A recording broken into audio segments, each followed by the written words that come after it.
alias, grace.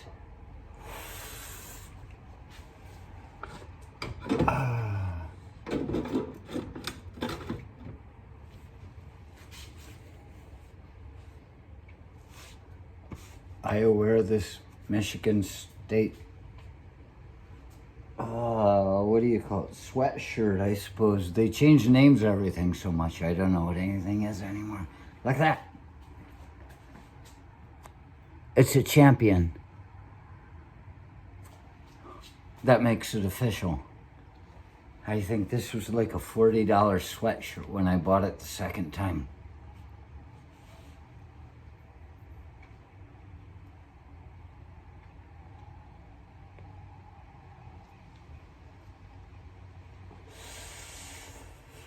I had to buy it the second time because Tom Higgins' sister stole my first one out of my car, which actually, at the time, I thought it was rude, but looking back, I find it to be totally fair for one of two reasons, and both of them amount to the same thing. She went to Michigan State. The only reason I got back in contact with her was because I saw her at the gym, when I'd go to the gym at Michigan State. And she worked out, and so I ran into her there.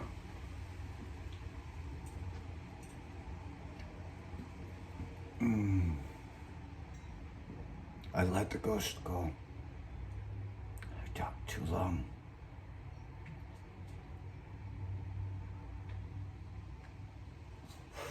And so she might have thought it was hers, and she took it.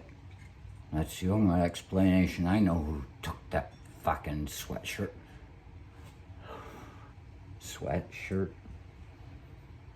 But at the same time, she might have thought that she'd earned it, because at that very same period of time, when we had run into each other in the gym, and that's the only place we ever saw each other. It's interesting.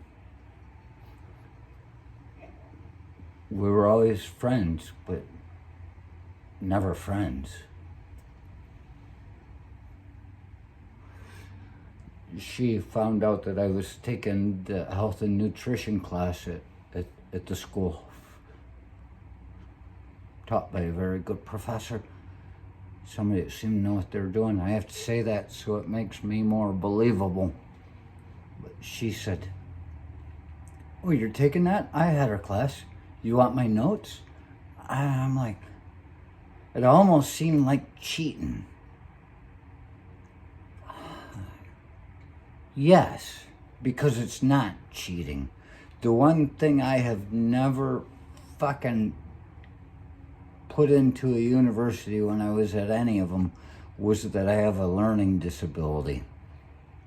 It's not so much a disability as a differentiation of propensity. I see things different ways, and I go about it a different way than they're teaching me. And so for me to sit there and take notes in a fucking class while a professor's going blah, blah, blah, blah, I don't have the time to hear what the blah, blah, blah is becoming, because I'm focusing so much on the words. I don't have time to, elaborate on what they're saying with the knowledge that I already have there. I can just listen and then read it. And it was fantastic. I was in 99th percentile in that class, which means you can't get any fucking better. I was at the head of my class with the help of Tom Higgins' sister's notes while we were at Michigan State.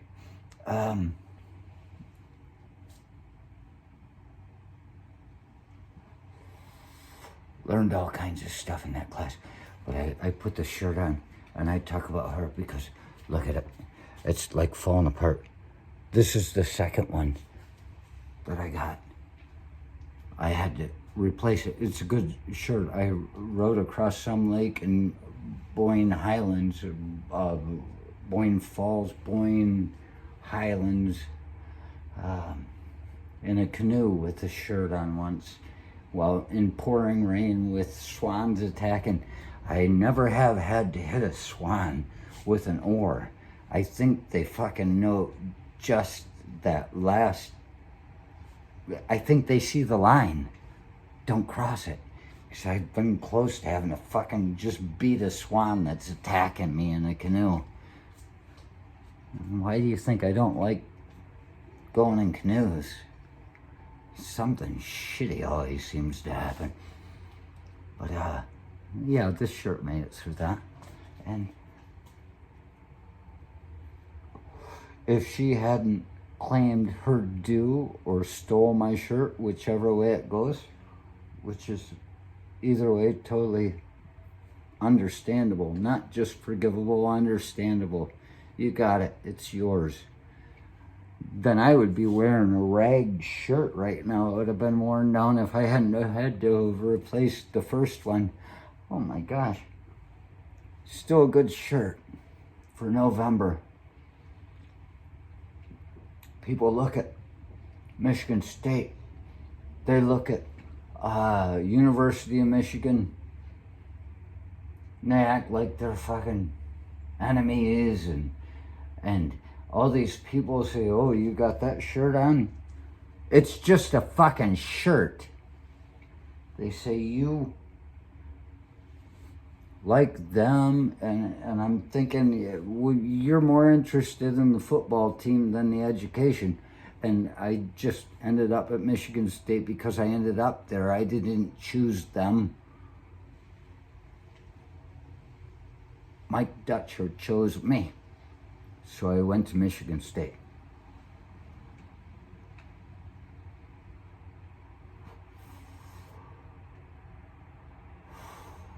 And the Onion was there.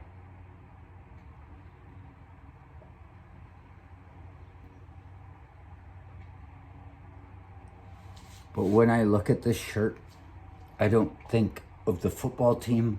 I don't think of the education. I don't think of the beautiful fucking tower. I think of Sparty. I think of a guy that I never fucking cared about. That I, in the slightest sense, became. Doug Paulak came to me one day in the dorms, Mary Mayo Hall. He was my roommate. He came to me with the Spartan Daily that had an advertisement, a notice, or something, and it said Sparty tryouts. And he came to me and he said, Judas,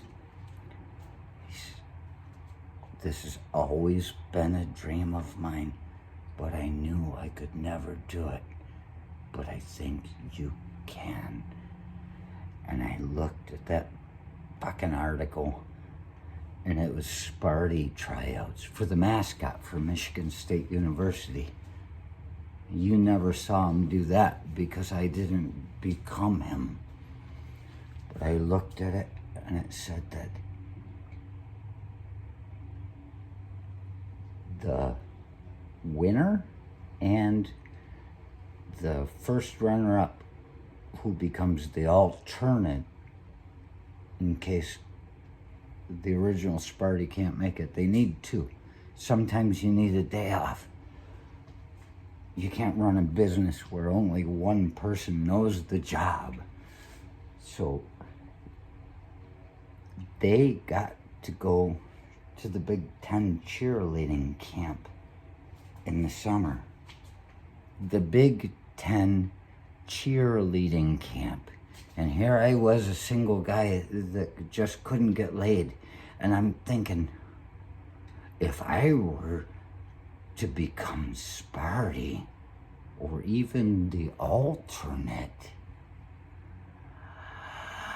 I'd be going to a place in the summer where 66% of the people there are beautiful girls, and 75% of the men that are there are homosexuals. I said, oh my good golly, that could be a good fucking job. And so I tried out. I showed up there that day, and I was sure, I'm still certain, but this is how I know. Sometimes I'm not always right, because I'm pretty sure they were right, but I'm certain, which is an emotional response.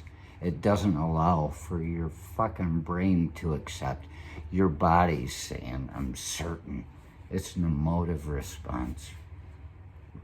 Certainty versus knowledge. Certainty makes you feel that you're right. Knowledge makes you question it to the point that it's right.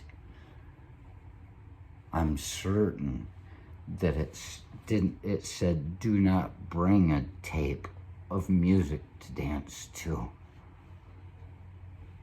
We will provide the music. And I walked there, half mile from Mary Mayo Hall. I go down there, I'm ready. And I'm sitting there, I don't know what the fuck I'm supposed to do. I'd already put on the outfit once.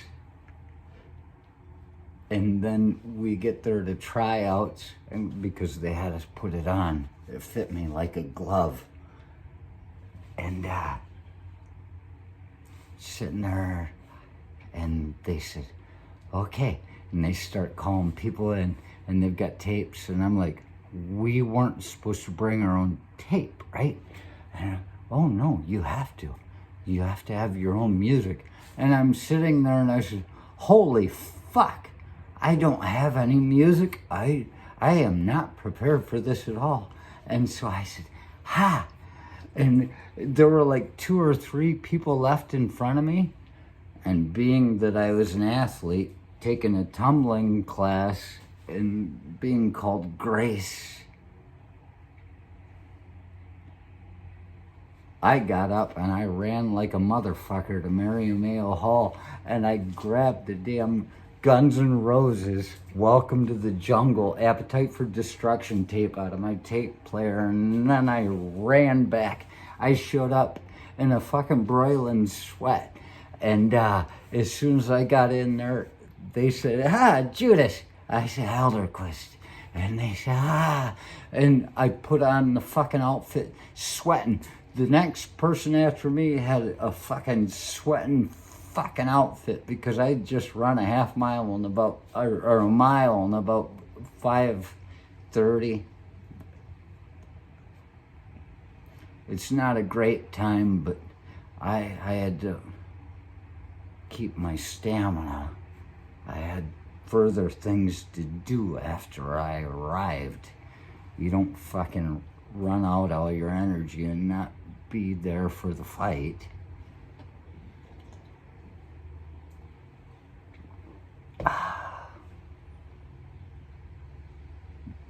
That was supposed to be a cigarette.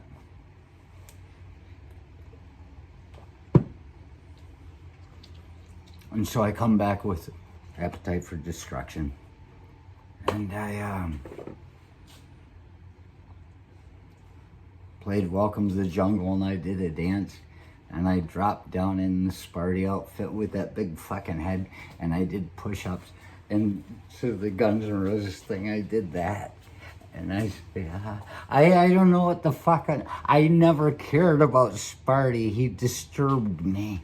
I don't care about mascots. I don't know what mascots are supposed to do, but so I just danced to fucking Welcome to the Jungle, and I was thinking about doing a flip because I was in that tumbling class at the time, learning to do shit, and that's the place where I got the alias Grace, because running across that fucking floor, I would be jumping and flying and doing shit. I was learning how to do shit, but I didn't have any fucking grace. and I would just slam into shit, and I'm like, ah, and it came about that they started calling me Grace because I had none, but I could do the shit. And that's an alias story. I'm Grace. And I did all this shit. I was gonna do a flip, but I thought the head was too big. And I made it to the finals. And I don't think I answered the questions like they wanted me to. I was not as clean and pure as somebody they wanted to be going to their Big Ten cheerleaders camp in the summer. I didn't get it. There were only 7 of us there, but the way I was looking at it was, if there were only 7 of us there and I was last, that means I would only have to kill 5 people to become the alternate. And I just like to think that I'd be out there, stand the sniper, pop, pop, pop. And then with the Sparty uniform on, it could be a big national news story about a guy that's killing a bunch of people, or not even about a guy killing a bunch of people so he could become Sparty. It would just be a news story about people hate Sparty. And then I would get out there finally after I killed 5 of them at the most. It could only take 1. I don't know how close I was to being the alternate, but I'd be out there with bullet holes and blood streams, and nobody ever would know. I didn't care about Michigan State. I didn't care about Sparty. I just wanted to go to the Big Ten cheerleader camp.